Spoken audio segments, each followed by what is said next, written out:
Welcome to Authors Revealed. Boy, do we have an interview for you. It's Abby Wambach. You'll know her as a gold medalist with the women's U.S. soccer team and also world champion of the women's national soccer team.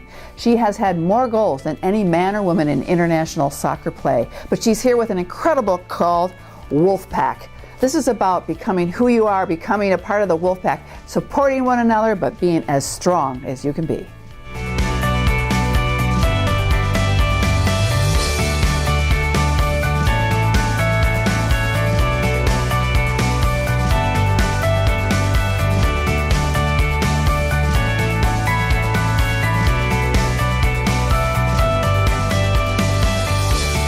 Abby, we are so excited. So welcome to Naperville and Anderson's. This is absolutely fantastic to have you here. Thank you for having me. You know, my wife is an author, and she has told me that you guys are the place to come when I head to Chicago. So I had to get here and see you guys. Well, we're so glad you're here. We have been waiting for this event, and we have a lot of excited people here tonight. So, you know, I just wanted to tell you, I love this book, and I've given it to my daughters, and, you know, they were both into sports, you know, swimming and water polo were their game, and you know what, the way they were, like you described being in a pack, you know, when you're that way, but you know, this book is about being packs of all different kinds, and for women of all different ages. Well, I think that it's important because, you know, your daughters and myself, we have this experience of being on this team. And so you're kind of automatically like, you're already like in, you got a pack, right? And then over the course of our lives, studies and the statistics show that girls quit playing sports at an early age, much faster than boys do. And then when we go off to college and then into of course, the inevitable work world, we become very siloed. And I think that it's really important that people understand that it's not just sports that can create these packs. It's people that do it. And we have to be more proactive about creating the packs that we want to be a part of so that we can actually change the things that we want to change in the world. Yeah. And you know, I grew up with three brothers. You know, I never wanted to be a girl. I played football, put on pads, the whole thing, you know, but growing up. And it's just this book, and the way you put it in such a succinct way, you know, we can read books that go on forever, and you just lose track. You can't get into what it's saying. Yes. But you put it into words that just, it gives you this. I'm going to get this pack. I know the people that I have around me that are already part of my pack, but I want to grow it and support it. So I think this book has such legs. Thank you. Thank you. And I think that, just to your point, I think that I spent my life in huddles, right? Like we're ready to go out on the field, and so we need to have like one blast moment. And the irony is, oftentimes I would be so amped up and so like overcome with emotion that I would like fumble my words, right? Right. So being as succinct as you possibly can, and also I think that right now our ability as people to find the time and to have, you know, the focus and the attention to be able to sit down and actually read a book is hard. And I want this also to be accessible to children, and I wanted this to be accessible to men. You know, at the beginning of the book, I write about, in the note to the reader, it's an invitation for men to find themselves in art that was created by a person who identifies as a woman. You know, so many women have had to do that since forever all the works that men have created in the art world. So, it's exciting. It's great. And I think it's really timely right now when you think of the misogyny we're seeing. We're seeing so much of the prejudice among lots of different groups and the hate we're seeing. I think this is a way to form those groups that we can support one another and we can talk about our humanity in all the right ways. I think it's really important this book for me it was really helpful for me to figure out what it was that I believed. You know, when I tried to sit down and write this Barnard speech, I really wanted to tell them what I knew. And before I could tell this graduating class what I knew, I had to tell them I had to figure out what I believed. And before I could figure out what I believed, I had to figure out how I came to believe some of this stuff. So there was a journey that I had to go through to create this Barnard speech, and I'm so glad that I did, because it taught me so many things about leadership. You know, the points in this book, some might resonate and others might not. Fine, right? Leave the ones out. Sure. You might not have seen them, you might not have experience in them. but it's supposed to be able to give women language around some of the feelings that they've had in their life. And thankfully, my wife, who hasn't really had a lot to do with the sports world, she's still constantly pointing out things that I just do naturally because of my athletic experience and my mindset and the shift that I've made, with making failure my fuel and championing others. It's just been really special because, and I encourage everybody out there, whether you read this book or not, I encourage everybody out there to figure out what it is that you believe, and then track it back to a little bit further, go a little bit deeper, and find out why you believe that stuff, right? And if it's good, if it serves you still now, read the book or not, doesn't matter to me, but I'm trying to give solutions to all of these feelings and these microaggressions and the misogyny that you were talking about. Yeah, right. Well, so tell us a little bit how the book came to be, because you mentioned the Barnard speech, and I think it's so cool that you've gone back to the things that you believe, and never really put it into those words that someone else could understand and take them and take it their way. Yeah. So tell us a little bit of how that speech came to be and how Wolfpack, the book. Well, I think that understanding why this book happened and why my brain started to operate this way, I have to go back to this SB story. I was standing on stage with Kobe Bryant and Peyton Manning, and I was overcome with this emotion of just gratitude. We were all getting this icon award. I felt like we women, we had finally made it. They're finally seeing eye to eye with us. They're finally recognizing us. And then, the lights turn off, the red light turns off, and we go to walk off stage. And all three of us actually were walking into very different retirements. And what happened at that point for me is what shifted my mindset about, and my reality, right? Because I played on the women's national team for 15 years. So I was invited into certain rooms, and I was given seats at certain tables. So I had lived in a privileged position. I had lived in a position of power for a lot of my life, and so I thought the rest of the rules didn't apply to me, right? Here I am getting this award, and then in the very next moment, this anger starts to arise, and this awareness, this keen awareness that, it doesn't matter how successful you are. It doesn't matter how many records you break. It doesn't matter how many championships you make. This is every woman's story, period. Yeah. And that night I thought about it, and of course, like all women do, I tried to figure out what my responsibility was in it. How could I have done something different, right? Yeah. And because of that, I started to develop this mindset of not just, okay, I'm going to dedicate the rest of my life to make sure that this doesn't happen to another person, not just from my team, but for women everywhere. So I'm in search of equality, and I'm in search of equality for all industries. Yeah. And I know you're doing it with the lawsuit that's happening, with everything. It's so serendipitous. You said, the timing of this feels like so perfect. I had no idea the women were going to file this lawsuit. And it's been so wonderful for me. It's actually been really healing for me, because I spent so many years on the national team negotiating our contracts with U.S. Soccer, and now I'm thinking back, could I have pushed harder? Could I have done more to ensure, not just for my own retirement, but to ensure more for somebody else? Because here's the deal with the women, and the big argument that's out there that I have to get out. People say that the men's team brings in more money, so of course they should earn more money. But it's just false. That is not true. In 2015, the women's team brought in $6.6 million, and the men's team brought in $2 million. So, okay, people, let's be done with that debate, because it's over. And the other part of this whole thing is that it's not just about the women making money. This lawsuit is about respect, it's about freedom, and it's about also bringing an education to why women are treated unequally, whether it be through equity, through pay, or through treatment. It's because in 1994, the men's program, the MLS, they started this huge league, and they planned to lose hundreds of millions of dollars developing it. Yeah. So it takes money to build a brand, and that's something the women's team hasn't really had a lot of access to. So for me, I'm here, it's so serendipitous that I get to be able to say the things that maybe they might be a little bit afraid to say, like when I was there, when I was in it. Exactly.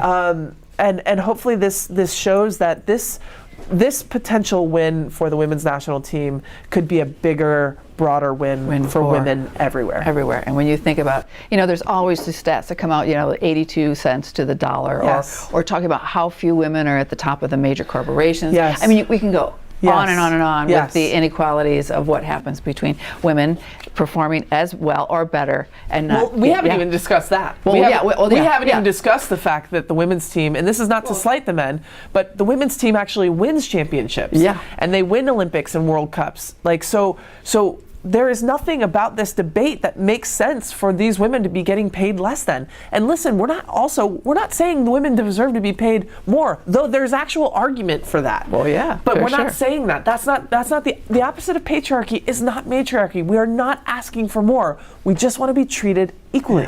Yeah. And when you see women in sports and when they perform like a team, and what that translates so much more to girls and everybody thinking about sports and other things, because you guys inspire them in such a different way. Yes. And I don't mean to diss men on that score, No. but it's just a different thing and what it can do. Well, and like I was saying earlier, how little girls drop out of playing sports at an early age. Well, it's all about having representation and having the ability to go play somewhere. Now, there's so many professional sports for men to go play into to actually make real money. But women have to make really difficult decisions because, first of all, most professional athletes, most female professional athletes have to actually hold another job to be able to do their sport. So the pipeline to that, it's not on a silver platter. So for me, the lessons that I learned playing sports, we can talk about all the women CEOs in the world. 96% of them actually played collegiate or university sport. That's an amazing statistic. And we can't lose sight of how important sports and how important a role sports play for women, their development, their confidence, and their ability to step into exactly who they need to be, themselves and themselves alone. And I saw that happen for my $2 all the way through college. Yes. What that did for them. What it really did for them. So I absolutely love the way you put this book together with the 8 rules. Thank you. And all the things at the end of each chapter. But there's one thing I want, and I think we're going to give you the book for this. You'll have to read it. It's not out yet, but it's an advanced reader's copy. It's a book called Stepsister, and it's from an author named Jennifer Donnelly. This is taking, well, you mentioned the fairy tale of Little Red Riding Hood. And you talk about, what happens. Tell us a little bit about that, because that was a little bit of the inspiration for the pack. But tell us a little bit about that. This book talks about Cinderella. Yeah. And it talks about one of the ugly stepsisters. Oh, yeah. And she has a completely different view of who she is and why is she feeling bad about herself, what she shouldn't be. Right. It's a fantastic book and how she comes out being an incredible warrior. A warrior. I can't read it. But it's wonderful. But she feels like there's a wolf in her heart that's just wants to explode and get out of her. And so Wolfpack just made me think about this book and just go, the wolf in your heart has to get out. Yeah. And I think all of us women, we've felt it our whole lives. Especially when we were really young, right? And then all of these messages, right? The messages of the Cinderella story, of the Little Red Riding Hood story.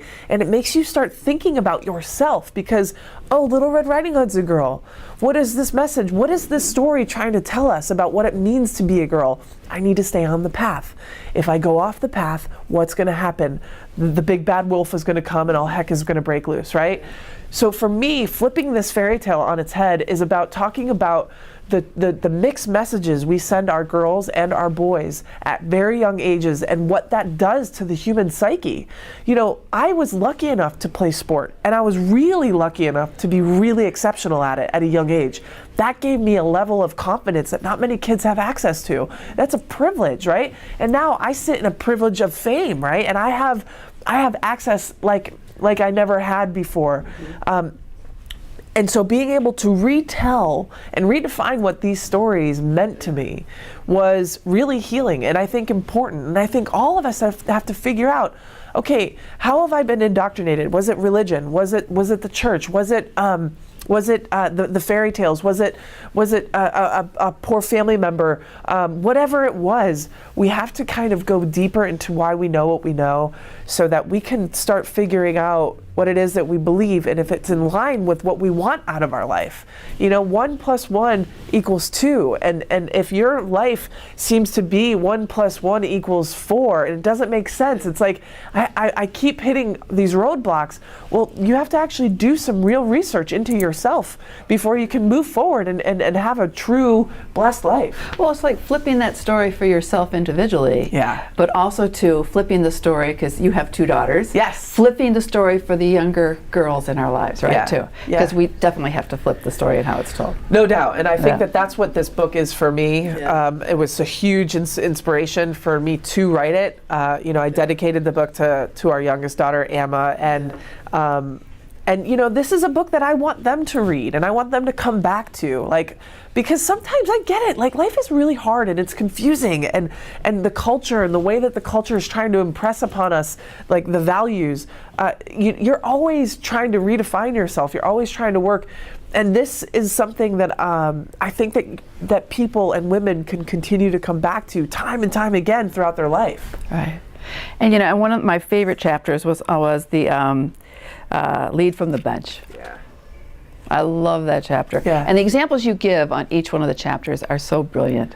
And that one especially, because it's a point of, maybe it's time for me to step back and let others shine. Yeah. But I'm going to be there and cheer for them and be there when they need me. Yeah, the most important lessons of leadership, I think I learned right there on that bench. Yeah. And I would never have learned them had my perspective been different. Yeah. I would never have learned them if I just was a little bit more selfish and ego-driven.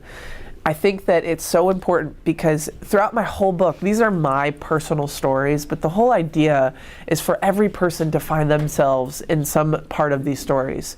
So every person is going to be benched at some point, whether it be an actual bench or being left off the project or not given the promotion or home on maternity leave wondering if your colleagues are getting ahead. I think it's so important to remember and always come back to the fact that you are perfect and you are exactly the person that needs to be wherever the position you are, right? And I think that leading from the bench is a complete departure from your ego. And I know that when I leave this earth, the things that I'm going to think about in the end, the things I'm going to be most proud of, this is one of them. I scored a ton of goals. I've won a ton of medals. I've won a ton of championships in my career. I've done a lot of amazing things. The way I responded, because this is the thing about the world that we live in. We live in a knee-jerk reaction world where we see something and it's like, oh, yuck, tag, whatever it is, right? We have instant access to communicate our initial feelings. And oftentimes, we don't give ourselves a little bit of patience to be human beings. I think that, my wife, we have a friend that her thing to her is save to drafts, right? So your initial feelings on stuff, just save to drafts. Yeah. And then it might limit the kind of interactions that you're gonna maybe regret in your future. Same issue here. We have human realities. This chapter is about saying, okay, I'm a human being and I can be disappointed, I can be upset, and that's okay. But we can't allow those initial feelings to make decisions for us that are going to make us feel regret or disappointed in the long run. Yeah, and that can be devastating. And the other one that I really like was talking about make failure your friend. Yeah. And I think girls and women have a hard time with that. Yeah, well, because the expectations, the things we've that been come made from. We need to be perfect, right? Yeah. And it's just it's a game of numbers. If there is 1 seat at the table or 2 seats at the table out of 14 seats, right? 12 men walk into the room and 2 women walk into the room. Don't you think that the 12 men feel a little bit more comfortable in taking risk, in making a mistake? There's more opportunity for them to be able to do that. And for women, there's less opportunity to be able to make mistakes. But we have to actually start banding together and flip that. We have to learn that those mistakes and those failures of our lives, because I don't believe that failures define us. I think the best people and the most successful people in the world are the people that embrace failure as their fuel, right? And that's what this chapter is about. I mean, cute little story. My daughter, she's 13, and she was trying out for a solo in the choir and in her chorus class, and she didn't get it, right? So she was upset. We were texting with each other, and I said, "Baby, how you doing? You know, like, how's it been going?" It was a couple hours. She said, "I'm still really upset, but I'm going to make, send, failure, send, send, fuel." I'm just like, and of course I screenshotted it. And I was like, "That's it." Like. That is what I want to teach my daughters, and I have to continue to teach myself, because when you do make a mistake, you are a little embarrassed. Like, there's human stuff that's real, but you don't have to let that define you. We don't have to beat ourselves up with it forever. Yeah. No, and also the flip side of that is we are conditioned to believe, all of us, myself included, that women need to be perfect as well. So we have to give women some grace and some dignity when there is mistakes, and say, hey, we make mistakes. Things like this happen. Like, let's go. And this is an opportunity for us to begin again. And if we do that, if we collectively do that, then more and more and more seats at the table will be taken up by women. I promise you. Yeah. You know, with all of this, tell us, you know, I want to know about a little bit of your childhood, growing up outside of Rochester, New York. So tell us a little bit about that, because a lot of who you are, and you know, for most of us, for me, you know, growing up with three brothers, it changed things for me. Then if I never had a sister, you know, so those type of thing. But what grew up, and when you started to play soccer, and you know, moving forward, and then getting to an all-girls high school. Yep. And that was a very different scene for you. You saw girls change. Yeah. When they're not around guys, right? Yep. You know, I think that growing up in Rochester was a great place to be raised. I knew I wasn't long for Rochester, New York. It's a beautiful place for raising children. I just knew that I had a different mindset and a different life plan. And I also, you know, I was on a team of girls my whole life. So playing soccer and playing basketball at a young age, I really felt like, I really bought into this idea of team. Being the youngest of 7 children, I had 2 eldest sisters and 4 brothers, you know, and we were very sports centric. All of us played sports. We had to. It was not an option. We had to play sports, thankfully, right? Yeah. And because I was as good at playing soccer as I was, I got an opportunity to travel with the youth national teams, and you know, I think that our childhoods provide opportunity for later trauma relief. You know, that's perfect. That's a great way to say it. I think that our childhoods, they mess us all up. For one reason or another.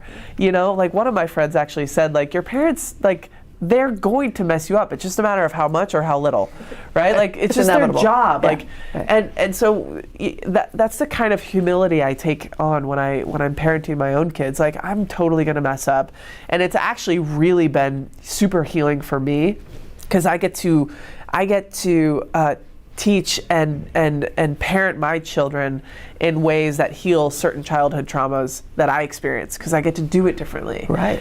By my choice, and you know, I'm sure they're going to probably 10, 20 years down the road be like, why did you do it like that? I wish you were harder on me. I wish you were this. I wish you were that. And that's just I think that's just the part of being parenting. It is. You try and fix what you thought messed you up, and then you do your own messes, right? Yeah, of course. And so, you know, I know that my parents did the very best that they could, and I feel so blessed, because this book and writing down what I believe to be true, and then envisioning a truer, more beautiful existence for us, for people down here. This book gave me an opportunity to figure out what I know, and to also create more hope for myself. You know, the world feels like so on fire half the time. It feels like something's about to blow up, literally and figuratively. And I think that I just needed to put something out there that felt positive, that felt in our control, that felt doable. And it's quick, you know, it'll take you an hour to get through. Yeah. And I think it's going to encourage a lot of women to form these groups that they feel like everyone can be who they are, but we're here for each other. Yes. And I think those are a multitude. When you see what happened after the 16 election and what women did to join groups and do something and to be activists and do something about it. But I think this will be encouragement for a lot of people to join groups that they just need to be in a pack. Yeah. And they need to feel that wolf. And to tell you the truth, I was having a rough day the other day and I pulled out this book and I read a couple of things. And it made all the difference for me, but it made me want to be that wolf. Yeah. Well, and that's the thing. That's why having a pack is so important, because you're going to have tough days. You're going to have, you're going to have exciting things that happen. And like, life is meant to be shared. We will get where we want to go faster, quicker, more efficiently if we have people around us joining us on this journey. I learned that from my time on the national team, and I'm excited to continue to try to share this. And however people want to express their Wolfpack way, or their groups or creating groups, awesome. I'm in. I want all these Wolfpack warriors to take me wherever we should go. Yeah, it's going to be huge. Yeah, thank you. Abby, I do a quick little quiz at the end of these interviews. Oh, I like these ones. Yeah. So whatever comes to mind. Okay. Some of them will be sports related, some will be just you, some will be a couple of book things. Okay. Do you remember a favorite book when you were a kid? The Giving Tree, for sure. Well, that makes a lot of sense. Okay. Do you remember who's your favorite soccer player of all time? I would say the most impactful player to me personally was Mia Hamm. But Michelle Akers was probably my favorite soccer player of all time, because she played the game like I had dreamed that I could play the game. Okay, any book you've read your entire life, you've been an evangelist for, you could not tell enough people they had to read it. Loveware, my wife's book. That's a good choice. That's an excellent choice. She would have been so upset if I didn't say that. She's right over there. I'm just kidding. She's the nicest. How about a book you read with your kids? Or something you shared with them that has been Nevertheless, She Persisted. Yeah, very good. And then, what is your most memorable Wolfpack moment of any pack you've been in? A moment that still resonates with you, that really gets you here, that you can remember? This is a good question. Even these last few days, my team who created the launch and helped me create the cover and helped me create and figure out the editing, like Glennon, her sister. I have a couple of former teammates coming to the event tonight.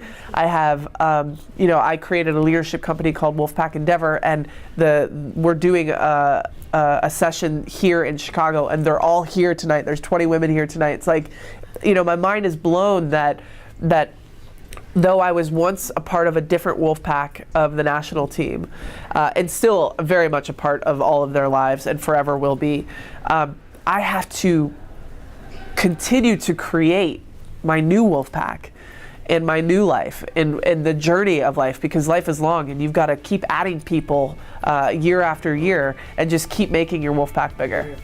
What a great conversation with U.S. gold medalist on the women's soccer team, Abby Wambach. She's also a national team international winner.